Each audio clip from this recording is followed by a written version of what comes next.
Hello everyone, welcome back to కియాన్ షద్దు channel. ముందుగా నా ఛానల్ని ఎవరైతే చూస్తున్నారో వాళ్ళు నా ఛానల్ని సబ్స్క్రైబ్ చేసుకోండి, లైక్ కొట్టండి, షేర్ చేయండి. అందరికీ ముందుగా వినాయక చవితి శుభాకాంక్షలు. ఇవాళ మా ఇంట్లో వినాయక పండగ ఎలా జరిగిందో చూసేద్దాం. ఎర్లీ మార్నింగ్ లేచి ఇల్లంతా క్లీన్ చేసుకున్న తర్వాత ఇంకా మా అత్తయ్య వినాయకుడికి ప్రసాదాలు తయారు చేసింది. ఇంకా ఇక్కడ మా మామయ్య గారు డెకరేషన్ చేస్తున్నారు. ఇంకా ఇక్కడ పాలవెల్లి కట్టి ఇంకా పాలవెల్లికి ఇలా పూలు అండ్ ఫ్రూట్స్ అవన్నీ కట్టాలి కదా, అవి కడుతున్నారు. ఇంకా నేనేం చేస్తున్నా అనుకుంటున్నారా? అవన్నీ పట్టుకోవడమే నాకు ఓ పెద్ద పని. ఇంకా వాడు ఏం చేస్తాడు, అక్కడ పెడుతూ ఉంటాడు. ఇంకా అందుకే వాడిని పట్టుకొని ఇలా వీడియో తీస్తూ ఉన్నాను. ఇంకా లాస్ట్కి నేను కూడా రెడీ అయిపోయాను. ఇంకా పూజకి ఏమేమి కావాలో అన్నీ తీసుకొచ్చి ఇంక ఇక్కడ పెట్టేస్తున్నాము. ఇంకా అసలు బయట చూస్తే ఫుల్గా వర్షం. అసలు ఈ వర్షం ఏంటో ఒకటే వస్తూనే ఉంది. అసలు వినాయకుడి పండుగ అంటేనే అసలు మస్తు ఎంజాయ్ ఉంటుంది కదా. అసలు ఏ గల్లీలోకి వెళ్ళినా కూడా ఇంకా వినాయకుడి పండుగ మామూలుగా చేయట్లేదు. మంచిగా అసలు అంగరంగ వైభవంగా చేస్తున్నారు. ఇంకా మా అత్త ఎర్లీ మార్నింగ్ లేచి ఇలా 9 రకాల వంటలు ప్రిపేర్ చేసింది వినాయకుడికి. అసలు మెయిన్ వినాయకుడికి ఇష్టమైన వంటకం ఉండ్రాళ్ళు. ఉండ్రాళ్ళు అంటే చాలా ఇష్టం వినాయకుడికి. ప్రతి ఒక్కరు ఏం చేసినా చేయకపోయినా ఉండ్రాళ్ళు మాత్రం ప్రతి ఒక్కరి ఇంట్లో ఉంటాయి, అంతే కదా. ఇంకా మేము కూడా ఇలా అన్నీ చేసి వినాయకుడి దగ్గరికి ఇలా అన్నీ పక్కకు పెట్టుకున్నాము. ఇంకా మొత్తం ఫ్రూట్స్ అవన్నీ పాలవెల్లి కట్టాము కదా, ఇంకా పూలు ఇంకా ఏం కావాలో అన్నీ ఇలా పక్కన పెట్టుకున్నాము. ఇంకా మేము కూడా ఇలా ఇంట్లోకి చిన్ని గణపైని తీసుకొచ్చాము. ఇంకా మా అత్తయ్య గణపైకి ఇలా బొట్టు పెట్టి ఇంక పూలమాల వేసింది. ఇంకా తర్వాత ఇలా బొట్టు పెట్టి పూలమాల వేసి ఇంకా మా చిన్ని గణపైని మా మావయ్య గారు ఇలా స్టేజ్ మీద కూర్చోపెట్టారు. ఇంకా చూడండి మా వినాయకుడు ఎంత అందంగా ఉన్నాడో. ఇంకా ఇప్పుడు పూజ కూడా స్టార్ట్ చేయాలి. ఈ వీడియోలో నాకు చాలా బాధాకరమైన విషయం కూడా ఉంది.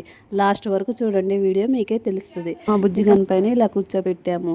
ఇంకా మా వాడు చూడండి పంచ షర్టు అస్సలు వద్దంట. ఇంకా ఒకటే అలిగి అలా పడుకున్నాడు. ఇంకా అలా బొరలాడుతూ ఉన్నాడు. ఇంకా అవి పిందాక ఇలా ఏడుస్తూనే ఉంటాడు. ఇంకా పిల్లలంటే ఇంతే కదా. అసలు చిన్నప్పుడు మంచిగా నెలల పిల్లలు అప్పుడైతే ఎంత క్యూట్గా ఏది వేసినా కానీ మంచిగా ఉంచుకుంటారు. ఇంకా పిల్లలు ఇలా పెద్ద అవుతుంటే ఇంకా అవద్దు ఇవద్దు అని ఒకటే ఇంకా ఏడుస్తారు, ఇసుకిస్తారు. ఇంకా పండగ రోజు అయితే ఇంకా మామూలుగా ఉండదు. అసలు ఇంట్లో పనికే ఇంకా అల్లడం తల్లడం అయిపోతాం. ఇంకా పిల్లలు ఇలా ఇసుకిస్తే ఇంకెలా ఉంటుంది. ఇంకా మనమే ఓపిక పట్టుకొని అన్నీ చేసుకోవాలి.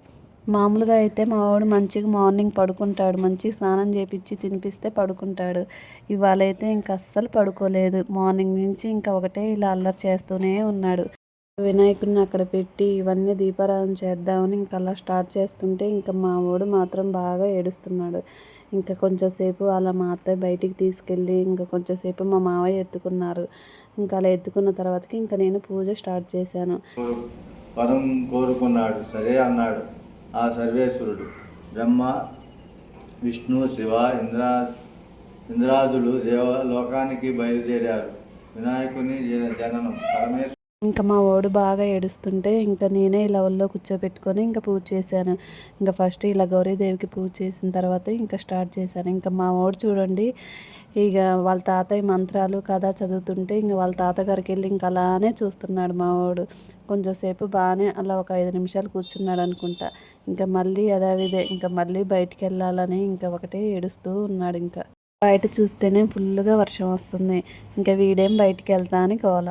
ఇంతకీ మీలో ఎంతమంది ఇలా వినాయకుడిని తీసుకొచ్చి ఇలా పూజ చేసుకున్నారో కామెంట్ చేయండి. అసలు అందరూ మంచిగా ఇలా వినాయకుడిని తీసుకొచ్చి మంచిగా పూజ చేసుకుంటారు ఇంట్లో. ఇంకా ఈవినింగ్ కల్లా నిమజ్జనం చేస్తారు. అసలు ఈవినింగ్ కల్లా నిమజ్జనం చేయడం చాలా తప్పు. ఎందుకంటే మార్నింగ్ నుంచి మంచిగా మనం ఇలా పూజలు చేసుకొని నైటే నిమజ్జనం చేస్తే అసలు చాలా బాధగా అనిపిస్తుంది.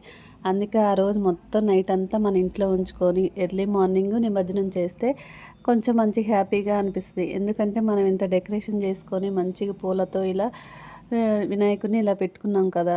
ఇంకా నైట్ వరకు ఉంచుకుంటే మనకు కానీ అసలు వినాయకుడు మన ఇంట్లోనే ఉన్నట్టు అనిపిస్తుంది. మంచిగా నైట్ ఇలా కదిలిచ్చి ఎర్లీ మార్నింగ్ నిమజ్జనం చేస్తే మంచిగా అనిపిస్తుంది. పిల్లలు కూడా చాలా హ్యాపీగా అనిపిస్తుంది. అమ్మ వినాయకుడు ఇక్కడే ఉన్నారు మా వినాయకుడు అని చాలా హ్యాపీగా ఫీల్ అవుతారు. ఇక్కడ నేను ఒక్కదాన్నే ఏంటి పూజ చేస్తుంది అనుకుంటున్నారా? నేను ముందే చెప్పాను కదా ఈ వీడియోలో ఒక బాధాకరమైన విషయం కలిగింది అని. అది ఇప్పుడు చెప్తాను. నేను చెప్పాను కదా ఈ వీడియోలో పెట్టాం మా వారు పక్కన ఉంటే నాకు చాలా హ్యాపీగా అనిపిస్తుంది అని. అలానే ఇవాళ అయితే చాలా బాధగా అనిపించింది. మా వారు డ్యూటీకి వెళ్ళారు. మంచిగా పూజ స్టార్ట్ చేద్దామనే లోపు ఇంకా డ్యూటీలో వర్క్ ఏదో ప్రాబ్లం వచ్చింది అని చెప్పి కాల్ వచ్చింది. ఇంకా ఎమ్మట్లోనే అలా పంచె అవన్నీ కట్టుకున్నారు. మొత్తం పంచె అవన్నీ తీసి ఇంకా లాస్ట్కి డ్యూటీ బట్టలు వేసుకొని వెళ్ళిపోయారు. ఇంకా అసలు ఎంత బాధ, పూజలో కూర్చున్నా అనే కానీ ఇంకా చాలా బాధ వేసింది. ఇంకేం చేద్దాం, కొన్ని కొన్ని డ్యూటీలు తప్పదు కదా. ఇంకా నా మనసుని నేనే నచ్చజెప్పుకున్నాను. ఇంకా పూజ మొత్తం మార్నింగ్ కంప్లీట్ అయింది. ఇంకా ఈవినింగ్ కూడా ఇలా దీపారాధన చేసి ఇంకా వినాయకుడిని కొంచెం కదిలించాను. ఇంకా మార్నింగ్ నిమజ్జనం చేద్దాంలే అని అలా కదిలించాను. మీకు ఈ వీడియో నచ్చితే ఒక్క లైక్ కొట్టండి. Bye bye.